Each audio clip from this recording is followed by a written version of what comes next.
Hello everyone, myself Khushi. I am a law student in IME Law College and I am here as a legal intern in very popular law firm Lexis and Company. So, guys, in this video, we are going to discuss the most important amendment act which is made in the Constitution. This is a part 2 video.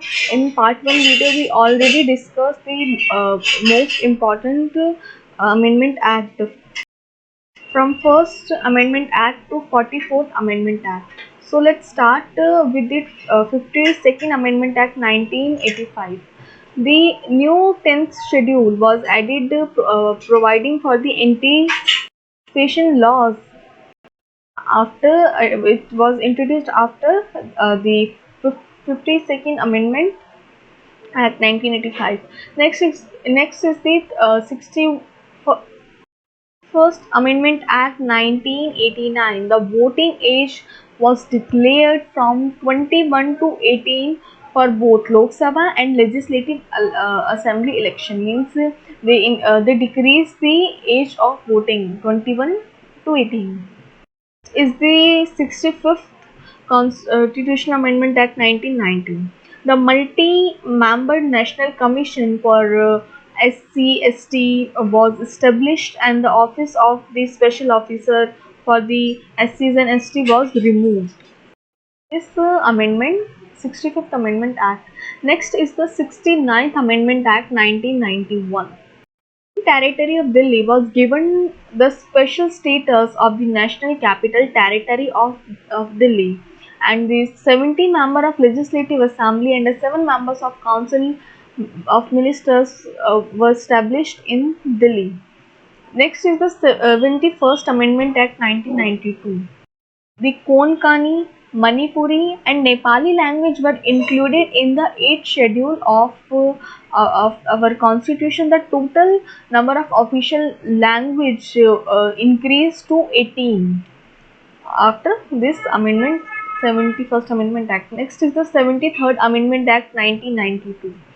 It is also most important. The Panchayati Raj institution were given a constitutional status after this Amendment Act, and the new part, the part and 11th schedule were added in the Indian Constitution to recognize the Panchayati Raj institution and the provision related to them. Means after this amendment, now the Panchayati Raj institution given a constitutional status. Is this 74th Amendment Act 1992. It is also important because urban local bodies were granted constitutional status like Panchayati Raj institution. The urban local bodies also given a constitutional status after this Amendment Act.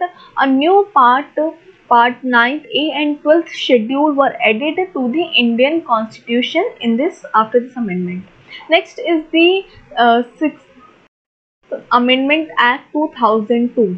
The elementary education was made a fundamental right, like means class first class nursery to class 8. The elementary education now compulsory and free for the every children of our country, and the between the age of the 6 to 12 years, means 6 to 12 years age, now they can get the free education. A new fundamental duty under the Article 51A was added. For it, Constitution had a 10 fundamental duties, but after added this one duty, now we have a total 11 fundamental duties. This 11th fundamental duty is the it shall be a duty of every citizen of India who is a parent or a guardian to provide the opportunity for education to his child and award between the age of 6 and 14 years. This fundamental duty was added in this 86th Amendment Act 2002. The 88th Amendment Act 2003, the provision of service tax was made under Article 268A. Service tax posed by Union and collected and appropriated by the Union and the states. This is the 92nd Amendment Act 2003. Bodo, Dogri, Maithili and Ali were added in the 8th schedule. Means now they increase the total official language 18 to 22 after the Second Amendment Act 2003. Next is the 95th Amendment Act 2009. It extends the reservation of seats for the SCs and STs and the special representation for the Anglo-Indians in the Lok Sabha and the state legislative assemblies for a further period of 10 years up to 2020 on Article 334 is 97th Amendment Act 2011.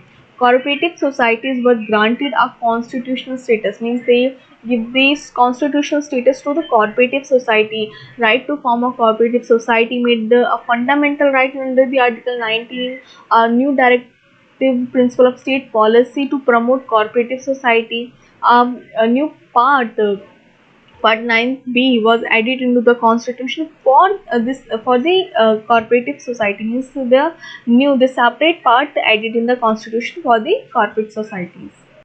Is the 100th Amendment Act 2015 to pursue land boundary agreement 1974 between India and the Bangladesh exchange some enclave territory with the Bangladesh mentioned, means the territory which we share with Bangladesh and place which we take from the Bangladesh, which we added in our territory, and some place we give to the Bangladesh to settle down the Bangladesh and India dispute on the territory. The provision relating to the territories of the four states Assam, West Bengal, Meghalaya in the first schedule of the Indian Constitution amended. The 101 of Amendment Act 2016, the GST, the Goods and Service Tax, was introduced after this Amendment Act. Next is the 2002 Amendment Act. The 200 Next is the 102nd Amendment Act 2018. The constitutional status was granted to the National Commission for Backward Classes NCBC, given the constitutional status like the SC, ST and OBC in our country and the minorities also. Next is the 103rd Amendment Act 2019. The maximum of the 10% of reservation for the economically weaker section of citizen of classes other than the classes mentioned in the clause 4 and 5 of Article 15. The classes other than the socially and educationally backward classes of the citizen or the scheduled caste and the scheduled tribes. This is made in this 103rd Amendment Act 2019. Next is the 104th Amendment Act 2020. Recently, last year, that it extends the deadline for the sessions of seats for the SCs and STs in the Lok Sabha and the state of assemblies from the 70 years to the 8 years. He removed the reserved seats for the Anglo-Indian community in Lok Sabha and the State Assembly. So this is some most important amendment act which was made in our constitution. So this is all about today or today's topic. A very thank you to all to watching this video.